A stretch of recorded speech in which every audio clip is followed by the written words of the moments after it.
Sejam bem-vindos, meus amigos. Meu nome é Jerônimo Carvalho, sou seu professor de Administração de Materiais e Patrimônio. Estaremos aqui nos preparando para esse concurso da Universidade Federal da Bahia, prova prevista para 2 de abril de 2017. Meus amigos, há tempo suficiente para uma excelente preparação. Eu tenho certeza que vocês, acompanhando esse curso, vocês acertarão todas as questões de prova.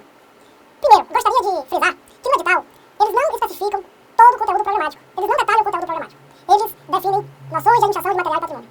Entretanto, nós faremos aqui uma preparação contemplando as provas de concurso do mesmo nível de vocês. Eu diria até que um pouquinho acima dessa média, tá? E diante disso, vocês estarão prontos para a sua prova, tá? Então, para contextualizar a matéria, eu preciso de que vocês entendam noções iniciais. A primeira noção que eu quero que vocês entendam é a noção de organização. Meus amigos, o que é uma organização, tá? Ora, seria muito fácil nós realizarmos trabalhos sozinhos, tá? Mas não teríamos o mesmo desempenho, a mesma performance de uma equipe multidisciplinar. Não teríamos o mesmo desempenho de profissionais de diversas áreas de atuação. Por isso, nós nos organizamos, tá? Então, a organização é um conjunto de esforços individuais que tem um objetivo em comum. Acompanhe comigo na tela. Uma organização é uma combinação de esforços individuais que tem por finalidade realizar propósitos coletivos. E ainda digo mais, por meio de uma organização, torna-se possível perseguir e alcançar objetivos que seriam inatingíveis por uma pessoa. Meus amigos, seriam inatingíveis por uma única pessoa. Por isso nós nos organizamos. Nós nos esforçamos para alcançar objetivos únicos, tá? Ora, seria possível eu sozinho construir uma casa? Claro que não. Claro que não. Eu preciso de outros especialistas, seja na parte elétrica, seja na parte hidráulica, seja na parte de engenharia civil, para realizarmos em comum esse projeto, tá? Então, quando nós nos organizamos, nós somos mais capazes, nós somos mais efetivos, tá? E eu faço questão de colocar essas palavras de prova para que você possa, quando da leitura de uma questão, saber exatamente do que a banca está falando. Então, a organização é um conjunto de esforços individuais. E olha, nós vivemos numa sociedade de organizações, tá? Eu faço parte de uma organização familiar, faço parte de uma organização empresarial, faço parte de uma organização acadêmica e por aí afora. Nós transitamos todas as horas por organizações. Por isso, existe uma inter-relação entre indivíduos e organizações. As organizações nos suprem de materiais desde o nosso nascimento. Quando nós nascemos e vamos para a maternidade, organizações, como hospitais, nos oferecem bens e serviços de todas as naturezas, tá? Nutrição, acompanhamento médico, acompanhamento de enfermagem e tudo mais. Ora, essas organizações acompanham do nascimento até o envelhecimento e morte. Então, por isso, nós precisamos entender quais são esses esforços que as organizações fazem para nos abastecer de bens e serviços. Por que as organizações existem? Elas existem pois todos precisamos de bens e serviços para viver e são organizações as responsáveis por produzir esses bens e serviços. Ora, meus amigos, se elas não nos abastecessem de bens e serviços, a nossa vida seria muito mais difícil. Teríamos que fazer tudo, construir a nossa roupa, produzir o nosso alimento. Imagina, construir o nosso meio de transporte. Não daria certo, tá? Agora pensem comigo. Nós conseguimos fazer tudo que queremos com o nosso salário? Claro que não, tá? Nós temos necessidades ilimitadas.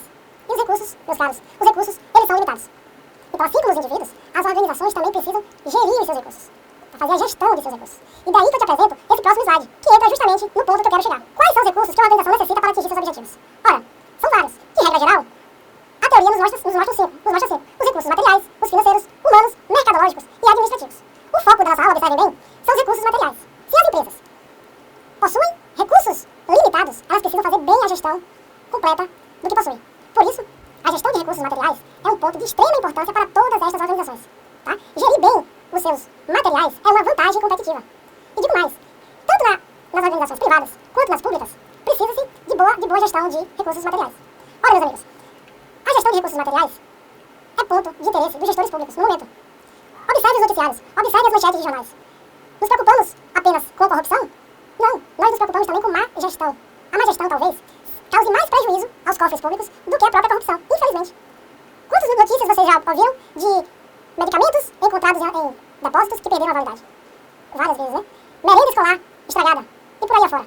Então, fazer gestão de recursos materiais na administração pública é uma obrigação, é um dever de todos os servidores públicos. E a banca sabe disso. É nisso que a banca vai explorar esse tema nas questões de prova. E vocês precisam ter essas ideias iniciais para que possam ter o jogo de cintura necessário para acertar as questões, tá? Então, diante disso, vamos para o próximo slide. Diante disso,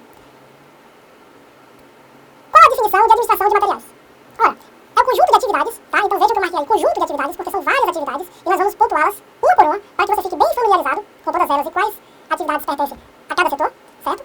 Conduzidas em uma organização visando a supri-la, abastecê-la, servi-la, tá? O sinônimo que for, visando supri-la com os materiais necessários ao desempenho de suas atribuições. Meus amigos, prestem atenção aqui. O objetivo da administração de materiais é suprir cada administração com o que for necessário. Mas não de qualquer modo, não de qualquer jeito. Nós vamos amadurecer, nós vamos aqui construir um raciocínio do que é uma boa administração de materiais. Ora, uma boa administração de materiais abastece uma organização no tempo certo, no tempo que a organização precisa. Como assim, professor? Ora, imaginemos aqui uma gráfica. Adianta você comprar um monte de papel, toneladas de papéis, e deixar lá no estoque? Claro que não. Claro que não. Isso seria prejuízo, porque a gráfica não estaria produzindo naquele momento. Então, se há um pedido de clientes para se produzir, aí sim, a administração de materiais abastece essa gráfica para que ela possa iniciar sua produção. Recursos materiais custam dinheiro, nunca perca esse de mente. Se você tem 10 mil reais na sua conta da empresa e você compra de materiais, você deixa de ter os 10 mil reais na sua conta e passa a ter 10 mil reais em materiais. Não vale a pena aplicar esse recurso antes da hora. Então não podemos fazer uma administração de materiais de qualquer jeito. Precisamos abastecer as organizações no momento certo, tá? Esse é um ponto, tá? O outro ponto é abastecer de uma forma eficiente, de uma forma econômica. Não podemos sair aí gastando toneladas de recursos sem a preocupação do lucro. Ora, se o material ele entra com um bom custo, a administração ela vai ter essa vantagem de produzir e obter lucros mais do que esperado. Então observem que numa boa administração há sim a preocupação com a entrada desses materiais, com a compra desses materiais, tá? Então vejam, meus amigos, vamos prestar atenção novamente no slide, porque essa definição ela é a primeira definição da administração de materiais que eu quero que vocês internalizem para levar para a prova. Vamos lá. É o conjunto de atividades conduzidas em uma organização visando a suprir com os materiais necessários ao desempenho de suas atribuições. Tudo bem? Então vamos seguir. Vamos seguir. Ora, aí você me pergunta, eu entendi. Até então, estou bem situado na administração de recursos materiais. As organizações existem, elas abastecem todos os indivíduos e sociedades com bens e serviços, tá? E essas organizações possuem recursos limitados. Para ter um desempenho competitivo à frente dos seus concorrentes, as organizações precisam gerir bem os seus recursos. Dentre eles, os recursos materiais. Mas o que é material? O que seria material? Meus amigos, material vem de matéria, tá? Então, vidro, aço, plástico, papel, todo tipo de material, tá? Que, por sua utilização, se transformam em produtos, entram nas organizações e merecem uma classificação. Então, os materiais são todos os tipos, vamos comigo aqui acompanhar no slide. O material é algo que pertence ou relativo à matéria, portanto, a tudo que seja do foro, opõe-se, portanto, a tudo que seja do foro espiritual, da mente ou da alma. Posto isso, os recursos materiais são os meios físicos e concretos que ajudam a conseguir um objetivo, tá? Presta atenção aqui, meus amigos. Em sentido amplo, a administração de materiais envolve tanto os materiais quanto o patrimônio. No decorrer do curso, nós vamos entender que a moderna doutrina, ela divide essas duas áreas. Divide a área de materiais e a separa da área de patrimônio. Lá em patrimônio, nós temos bens tangíveis e bens intangíveis. O que seriam isso? Os bens tangíveis, aqueles que se podem tocar. E os intangíveis, impossíveis, não sendo possível tocá-los. Ora, como assim? Me dá um exemplo.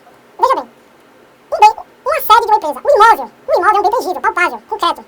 Entretanto, a sua marca, o seu nome, é intangível. Você não consegue pegar na marca, é algo abstrato, é uma ideia, tá? Então existem empresas que possuem nomes que valem muito mais do que o seu patrimônio físico. Existem empresas que possuem uma logomarca, um símbolo, que vale mais do que o seu patrimônio físico, tá? Então lá em patrimônio, nós temos bens tangíveis e bens intangíveis. Aqui na administração de materiais, nós nos concentramos nos bens tangíveis, nos bens materiais, nos bens concretos, tá? Então se uma empresa faz uma compra, efetua uma compra, e o seu fornecedor manda entregar, começa o processo de administração de materiais, no recebimento do material entregue pelo fornecedor na garagem de sua sede. Então, a administração de materiais, ela tem todo um ciclo, tá? Passando por vários setores, até a sua destinação final, que são os produtos que serão oferecidos para a sociedade. Vamos seguir. Me acompanhe, por favor. Qual a diferença entre recursos materiais e recursos patrimoniais? Recurso material, ele detém natureza não permanente, tá? É diferente do recurso patrimonial. Observa abaixo. O patrimonial, ele detém natureza permanente, tá? O recurso material, eles são consumidos ao longo do tempo. Patrimonial, não. Professor, isso tem prova? Cai em prova, sim. O recurso material, geralmente eles podem ser estocados. Eles entram no estoque. Os bens patrimoniais são as sedes, são os edifícios. São as instalações de ar-condicionados, de informática. Aqueles grandes imobilizados, que a contabilidade chama de imobilizado, são os bens patrimoniais. Diferentemente dos bens materiais. E digo mais, os bens materiais, geralmente, eles têm uma duração por volta de 2 anos. Não se preocupem que veremos isso no momento oportuno. Agora, eu só quero contextualizá-lo na matéria. Todas essas informações iniciais são importantes para que você tenha, repito, o jogo de cintura necessário para pensar a questão e resolvê-la de maneira correta. Tá certo? Então não confundam material com patrimonial. Vamos seguir. Então vocês me perguntam, mas como seria a evolução? Como é o histórico da administração de materiais? Como nós chegamos até aqui? Ora, na primeira fase, meus amigos, lá no início, quando surgiu a própria ciência da administração, a administração de materiais se preocupava apenas com o desperdício, tá? E a redução do desperdício. Então, um exemplo clássico que eu poderia colocar aqui para vocês é a produção do Ford T, o primeiro modelo de carro produzido no mundo. O Ford, o pensador que estava à frente da sua própria empresa, que levava seu nome, ele pensou numa cadeia produtiva, tá? Onde seria produzido os veículos utilizando materiais produzidos em sua empresa. Então eles produziam tudo. produziam as rodas, os bancos, os volantes, o couro, todos os materiais do automóvel eram produzidos e montados na empresa.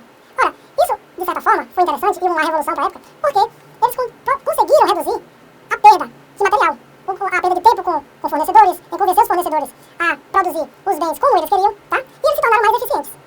Eficiente ligado à redução de custos, tá? Esse foi o primeiro momento. E já o segundo momento, meus amigos, as organizações perceberam que só se preocupar com redução de custo não era mais a vanguarda, não mais ficariam à frente do seu tempo.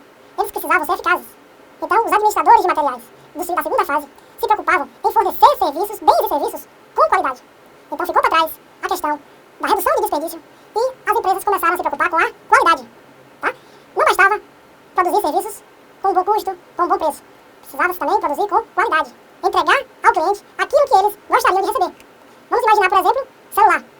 Esse mercado de celular. Olha como as empresas se preocupam em entregar os equipamentos com qualidade, com aquilo que se espera, com aquilo que os clientes esperam receber. Tá? Então, a primeira fase, para a gente não perder muito atenção nesse quesito, nós temos a primeira fase, a preocupação e redução de desperdício. A segunda fase, meus amigos, a preocupação com a qualidade.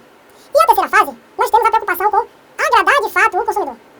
Tá? Não é apenas atingir aquilo que o consumidor esperava, mas encantá-lo. Então, se as empresas dizem que o celular filma, o celular de fato filma e com qualidade, encantando o cliente. Se a empresa afirma que o celular consegue tirar boas fotos, o celular de fato tira boas fotos e consegue encantar os seus clientes. Então, vamos fazer aqui um resumo dessas três fases. Veja comigo na tela. Primeiro momento, aumentar a produtividade com a redução de custos. Podem tomar nota. Com a preocupação de evitar desperdícios. E aí, se busca a eficiência. No segundo momento, nós temos aí o aumentar a qualidade, a preocupação com aumentar a qualidade, sem preocupação em prejudicar outras áreas da organização, sem afetar o setor financeiro, sem afetar o setor de marketing, buscando a eficácia. E o terceiro momento é gerar a quantidade certa, no momento certo, para atender bem o cliente, para encantar o cliente. Seria mais ou menos a soma das outras duas primeiras fases. Uma empresa efetiva é uma empresa que auxilia a efetividade com eficácia. Tá, professor? Eu entendi, mas entendi parcialmente porque eu não entendo muito bem o que são esses conceitos de eficiência, eficácia e efetividade, tá? Então não se preocupem porque eu fiz aqui um resumo, tá? Eu fiz aqui um quadro para que vocês consigam se situar, ok? Esse quadro é importante, essas definições são importantes porque estarão na sua prova, tá? Vamos ver aqui como eu elaborei. Primeiro, eficiência é a capacidade administrativa de produzir o máximo de resultado com o mínimo de recursos, energia e tempo. Olha só. A eficácia, relação entre resultados pretendidos e resultados obtidos. É atingir objetivos. E a efetividade, minha gente, é a entrega, tá? Ela estabelece a relação entre os resultados e o objetivo. É a entrega, de fato, à sociedade. Vamos ver o segundo. Eficiência, produzir o máximo com o mínimo de desperdício. Tranquilo. Podem ficar com essa. Se não entendeu a primeira, fique com essa. Produzir o máximo com o mínimo de desperdício. A eficácia, grau em que se alcança os objetivos e as metas em um determinado período de tempo, sem levar em conta os custos. Então, em quanto tempo vocês conseguiram atingir seus objetivos, mostra o quanto eficazes vocês são. E a efetividade é a capacidade de fazer uma coisa da melhor maneira possível. Resumidamente, eficiência está relacionada a custos. Eficácia está relacionada a resultados. E a efetividade, o impacto que se obtém junto à sociedade. Tá, meus amigos? Então, nós precisamos aqui encerrar esse bloco com a diferença entre uma área de materiais e uma administração de materiais e patrimônios estratégica. As empresas que não dão atenção, que não dão importância à área de materiais, ela perde e muito. Ela deixa de ter vantagem competitiva. Ela produz com alto custo. Ela pode até perder a capacidade de produzir se faltar um material crítico. Imagina o exemplo que eu dei da gráfica, se faltar papel. Como seria se faltasse papel numa gráfica? Então, as empresas elas precisam deixar de ter essa visão míope, essa visão simplória do setor de materiais. Porque muitas organizações, sejam públicas ou privadas, elas tratam a área de materiais como um pequeno setor sem importância. Ora, a área de materiais, ela se relaciona com todas as áreas da empresa. Ela tem um papel importantíssimo para a contabilidade. Ela tem um papel importantíssimo para a área de finanças. Tá? Então, ela, como justo que é, precisa estar ligada à alta cúpula da administração. Se cair questão em prova, vocês marquem. A área de administração de materiais e patrimônio precisa estar ligada diretamente à cúpula da organização. Tá? Então, vamos ver aqui esse slide que eu fiz, fazendo um comparativo entre o que seria uma área de materiais operacional e uma administração de materiais e patrimônios estratégica. Tá? Vamos ver aqui no slide. Numa visão operacional, a área de materiais se preocupa até com a eficiência, mas ela é muito específica, ela se restringe muito ao seu ambiente ali de atuação. Ela se preocupa apenas com quantidade. Tá? Ela não quer saber, ela não faz reunião, ela não se senta com as outras áreas para conversar se pode melhorar a qualidade do material. Ela não se preocupa em melhorar o que já existe. Tá? Nem quanto, nem como, nem porquê. Todas essas perguntas, volta aqui comigo, ficam de canto. Então, uma boa área de administração de materiais, ela precisaria sentar e conversar com as outras áreas. Até mesmo para, de fato, fazer a tão esperada gestão de materiais. Ora, em contrapartida, nós teríamos uma visão estratégica da administração de materiais e patrimônio. Visão estratégica. Ela se preocupa com a efetividade, com o que realmente importa, com a entrega para a sociedade, para os indivíduos, para o cliente. Tá? Ela tem uma visão sistêmica. O que seria uma visão sistêmica? tá? Uma visão global, uma visão total da organização. Ela não se preocupa apenas com quantidade, também com qualidade. Com a qualidade dos materiais empregados na produção. Ora, claro que um bom automóvel, ele tem em seu interior bons utensílios de couro, boas estofados, boas borrachas. Claro, isso tudo tem que vir de uma conversa prévia com a administração de materiais. E inovação, inovar, fazer as coisas de forma diferente. Então, meus amigos, encerraremos esse bloco com a seguinte pergunta: qual o objetivo da gestão de materiais? Já sabemos as respostas. Suprir a organização dos materiais, mas não de qualquer jeito, no momento certo, com a qualidade requerida, praticando preços econômicos, recebendo e armazenando os bens de modo apropriado, distribuindo-os aos setores que os solicitarem, claro, evitando estoques desnecessários e mantendo rotinas de controle efetivas. Aqui comigo, meus amigos, essa sim é uma boa gestão de administração de materiais. Vejo vocês no próximo bloco.